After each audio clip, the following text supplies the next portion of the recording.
안녕하세요. 하루 필수 말씀 충전 하필 큐티 조종환입니다. 오늘 함께 나눌 하나님 말씀은 마태복음 15장 21절에서 39절까지 말씀입니다. 예수께서 거기에서 떠나서 두로와 시돈 지방으로 가십니다. 이곳이 이제 가나안 지방이라고 소개가 되고 있습니다. 이제 가나안이라고 하는 표현을 쓰는 것 자체도 이제 충격적일 수 있어요. 왜냐하면 이스라엘의 원래의 조상들이 이 가나안 사람들과의 어떤 관계를 생각해 보면 이들은 단지 이방인이 아니라 이스라엘과 적대적 관계에 있는 사람들이라는 표현을 우리가 생각을 해낼 수가 있습니다. 그렇기 때문에 가나안 여자 한 사람이라고 하는 것은 적대적인 데다가 이방 사람이고 여자라고 하는 어떤 부정적 개념으로 가득 차 있는 한 사람을 우리가 발견을 하게 되는 거예요.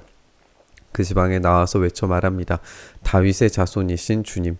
그런데 표현 자체가 이스라엘 사람조차도 하기 힘든 어떤 왕적인 칭호를 지금 보여주고 있죠. 그러니까 이 여인의 고백이 얼마나 대단한지 이 다윗의 자손이라고 하는 것만 하더라도 우리가 알 수 있습니다.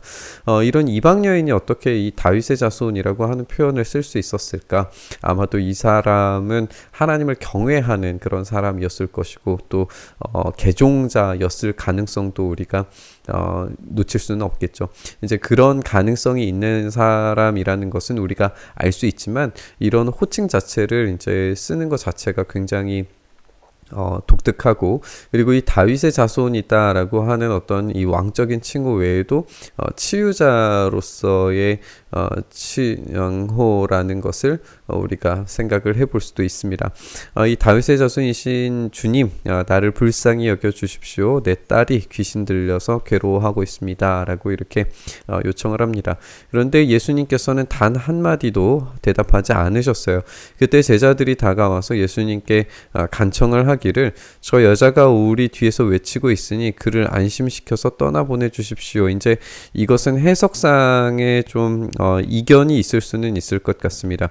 물론 안심시켜서 떠나보내 주십시오라고 그렇게 어떤 긍정적인 의미에서 치유 후에 보내라는 의미가 될 수도 있지만 여기에서 이 떠나보내라고 하는 이 말 자체로서는 이 앞뒤의 이야기를 우리가 참조해 봤을 때 가나안 여인이고 또 이방인 여인 그 여자라고 하는 어떤 이 정체성 때문에 치유한 후에 보내라는 말보다는 그냥 떠나보내라라고 하는 어떤 그런 의미로 받아들이는 것이 더 적절할지 모르겠습니다.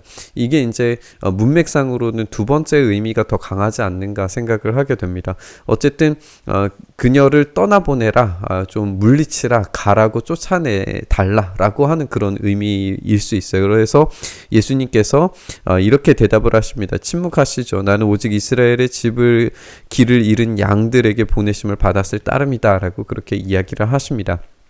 근데 그 여자는 나와서 예수님께 무릎을 꿇고 간청합니다. 주님 나를 도와주십시오. 이제 이 여자가 나와서 간청하는 것이 얼마나 끈질기게 간청하는가에 대해서도 우리가 깊이 생각해 볼 필요가 있습니다. 물론 우리 이제 장면에서는 나오다 간청하다 이런 표현이 이렇게 지속적인 또 얼마나 열렬하게 계속해서 끈질기게 했는가에 대한 의미들을 우리가 찾기는 쉽지는 않지만 원어에서는 그런 거예요. 계속해서 이제 끈질기게 괴롭히고 있는 그런 모습을 우리가 발견을 하게 됩니다. 그러니까 여자는 지금 응답이 있을 때까지 끈질기게 예수님을 쫓아가고 있습니다. 예수님께서 대답하실 때 자녀들의 빵을 집어서 개들에게 던져주는 것이 옳지 않다라고 그렇게 말하니까 여자가 말하기를 주님 그렇습니다. 그러나 개들도 주인의 상에서 떨어지는 부스러기는 얻어먹습니다. 엄밀하게 말하면 여기에 이제 이 예수님께서 말씀하신 이 개라고 하는 표현과 여기서 말하는 그 개들도가 표현이 약간 좀 상이합니다. 우리로서는 이제 개들이라고 그렇게 되어져 있지만 예수님께서 먼저 말씀하셨을 때 이 개들이라고 하는 건 굉장히 경멸적 표현입니다. 욕설에 가까운 그런 표현이에요. 그런데 이 여인이 표현하고 있는 이 개들이라고 하는 것은 주인의 상에서 떨어지는 부스러기 자기라고 하는 표현으로 우리가 생각해 봤을 때 애완동물 정도로 굉장히 이제 순화된 표현인 것을 우리가 보게 됩니다. 그러니까 이 여인은 자기가 개라는 것을 인정을 하기는 하는데 그 인정됨이 주인의 상에서 떨어지는 부스러기를 얻어먹는 애완동물로 자기를 이제 요구하고 요청 드리는 거예요. 그러니까 이것은 일종의 말하면 이제 제자로서 자기가 모든 것을 다 버리고 나의 자존심과 나의 모든 것들을 다 버리고 따르되 내가 어디에 누구에게 속해져 있는가, 그것이 이제 주인에게 종속된 자라고 하는 그런 표현으로 지금 자기를 꺼내어 들고 있는 거죠. 내가 이런 존재입니다. 내가 이런 자격이 없는 자인 것은 맞기는 하지만 주인께 종속된 자입니다라고 그렇게 자기를 표현하고 있는 걸 우리가 보게 됩니다. 그러니까 예수님께서 이 표현을 듣고 그제서야 이제 여자에게 말씀하세요. 여자의 참으로 내 믿음이 크다. 내 소원대로 되어라 하는 그 시각에 여자의 딸이 낳게 됩니다. 그리고 예수님께서 거기에서 떠나서 갈릴리 바닷가에 가십니다. 그리고 산 위에 올라가서 거기에 앉습니다. 이제 장면은 이제 또다시 이제 반복적인 것처럼 보여져요. 우리가 오병이어 사건도 우리 생각을 해보면 그런 비슷한 의미와 맥락을 우리가 반복하는 것을 우리가 찾아보게 되는데, 어쨌든 예수님께서 지금 산에 올라가서 앉으셨어요. 그런데 거기가 두로와 시돈 지방이라는 것, 이방 지역이라는 것을 우리가 상기시켜 보면 지금 이 산이 왕께서 앉으신 산이라 라는 그런 표현으로 우리가 생각을 해본다면, 이스라엘 지역에서 갈릴리 지역에서 이것을 행하신 분께서 물론 접경지대이긴 하지만 이방인의 땅에서도 산에 올라서 왕의 식탁을 지금 베푸시는, 또 치유와 왕국을 만드시는 그런 장면을 우리가 보게 되는 거예요. 많은 무리가 걷지 못하는 사람과 지체를 잃은 사람과 눈먼 사람과 말 못하는 사람, 그 밖에 아픈 사람을 많이 데리고 예수님께 다가와서 그 발 앞에 놓습니다. 그러자 예수님께서는 그들을 고쳐주셨어요. 그 발 앞에 놓았다라고 하는 표현도 이제 엎드림을 이제 생각하게 만드는 그런 표현이니까 그들의 어떤 전적인 복종의 행위, 그런 제자도의 이미지들이 여기에서 발견되는 것 같기도 합니다. 그래서 무리는 말 못하는 사람이 말을 하고 지체장애인이 성한 몸이 되고 걷지 못하는 사람이 걸어다니고 눈먼 사람이 보게 되는 것을 보고 놀랍고 이스라엘의 하나님께 영광을 돌리게 됩니다. 이방인들조차도 지금 하나님의 일하심에 대해서 놀라게 되고 영광을 돌리게 되는 이런 일들이 벌어지게 됩니다. 우리가 이 시대에 참된 부흥을 바라고 구하는 이유 중에 하나가 이건 것 같아요. 마틴 로이드 존스 목사님이 지적을 하셨던 것처럼 이 참된 부흥이 일어나게 되면 그때에는 이방인들 그리고 교회를 향해서 공격적인 자들조차도 하나님께 영광을 돌릴 수밖에 없을 정도의 확실한 구원의 표지들이 나타나게 된다라고 하는 그런 지적을 하신 적이 있는데, 이런 장면에서 우리가 그런 것들을 보게 되는 거죠. 신약의 교회의 모습에서도 이런 것들을 우리가 발견을 하게 되고, 이방인 지역에서 지금 예수님께서 사역을 하실 때의 어떤 놀라운 일들을, 그리고 그들이 하나님의 살아계심을 볼 수밖에 없는 그런 장면을 우리가 읽게 됩니다. 그때 예수님께서 제자들을 가까이 불러놓고 말씀하세요. 저 무리가 나와 함께 있은 지가 벌써 사흘이나 되었는데, 그러니까 얼마나 많은 사람들이 지금 예수님께 다가오고 있는지를 우리가 볼 수 있죠. 먹을 것이 없으니 가엾다. 그들을 굶주린 채로 돌려보내고 싶지가 않다. 가다가 길에서 쓰러질지도 모른다. 제자들이 예수님께 말해요. 여기는 빈들인데 이 많은 무리를 배불리 먹일 만한 빵을 무슨 수로 구하겠습니까? 제자들은 사실 지금 이 기적을 경험한 적이 있잖아요. 오병이어 사건을 경험한 적이 있는데 한 번도 경험하지 못한 것처럼 지금 반응하고 있는 것이 의아합니다. 이들은 왜 이런 반응을 보였을까? 생각을 해보면 지금 이 지역이 이방인 지역이기 때문에, 그리고 지금 기적이 일어나는 것을 보고 있기는 하지만 이것이 과연 이 왕적인 역사를 하시는 것이 식량을 제공하시는 그런 메시아적 행위를 이방인들에게도 동일하게 베푸실까 하는 그런 의구심이 있었던 것은 아닐까 하는 의심이 듭니다. 그만큼 이 제자들은 지금 완전히 처음 상태로 돌아간 초기화되어져 있는 그런 모습을 우리가 보게 돼요. 예수님께서 그들에게 물으세요. 너희에게 빵이 몇 개나 있느냐? 그들이 대답하기를 7개가 있습니다. 그리고 작은 물고기 몇 마리가 있습니다. 예수님께서 무리에게 명하여 땅에 앉게 하시고 나서 빵 7개와 물고기를 들어서 감사 기도를 드리신 다음에 축사하시는 거죠. 그리고 떼어서 제자들에게 주시니 제자들이 무리에게 나누어 줍니다.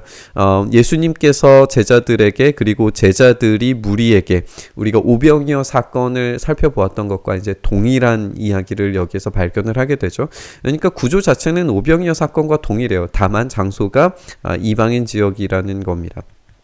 물론 여기에 참여하고 있는 사람들이 모두 다 이방인이었을까에 대해서는 의심을 가질 수 있지만 물론 접경지대이기도 하고 유대인들이 많이 살았을 것이기 때문에 하지만 이제 이 본문의 맥락 자체가 보여주는 것은 이방인으로 생각하는 것이 타당해 보이죠. 이방인 여인이 등장을 했고 그 지방에서 병든 자들을 고쳐주시고 그리고 이방인들에게 식사를 제공하시는 일련의 과정들을 우리가 보게 되는 겁니다. 사람들이 모두 배불리 먹었어요. 그리고 나서 남은 부스러기를 주워 모으니 7 광주리에 가득 찼다. 이 장면에서 이제 다른 게 7 광주리 12 바구니, 오병이어 때는 바구니라고 되어져 있고 이번 사건에서는 7 광주리라고 되어져 있어요. 용어가 조금 다른 용어로 되어져 있는데 어떤 학자들에 의하면 이제 이 광주리는 조금 더 큰 그런 바구니여서 우리가 사도 바울이 광주리를 타고 이제 성을 내려가는 그런 장면에서도 볼 수 있듯이 사람이 담길 정도의 엄청나게 큰 광주리라고 그렇게 이해를 해요. 그렇기 때문에 이것은 이방인들이 사용하는 방식의 그런 물건을 담는 용도의 큰 바구니였다라고 그렇게 이해를 합니다. 이렇게 용어 자체가 좀 다른 것으로 봐서 그리고 또 12 바구니 하면은 12 지파를 생각하게 되기 때문에 유대인들에게 조금 더 가깝지만 7이라고 하면은 이것은 좀 더 헬라적인 그런 완전수에 가까운 표현들을 많이 찾아볼 수 있기 때문에 이것이 이제 이방인에 대한 이야기다라고 그렇게 해석자들이 생각하고는 합니다. 그러니까 이런 차이점만 보더라도 마태의 의도에 의해서 지금 예수님의 선교가 이방인을 향하여서 지금 확장되고 있다는 것을 우리가 분명히 볼 수 있다는 거죠. 먹은 사람은 여자들과 아이들 외에도 남자만 4,000명이다. 예수님께서 무리를 헤쳐보내신 뒤에 배에 올라 마가단 지역으로 가셨다. 여기서도 동일하게 이제 무리를 헤쳐보내신 뒤에라고 이렇게 나타나시죠. 예수님은 어떤 그들의 물질적 필요 그리고 육체적인 치유만을 위해서 왕으로 오시려는 게 아닙니다. 온전히 그들의 영적인 필요와 죽음 자체를 정복하러 이 땅 가운데 왕으로 오셨습니다.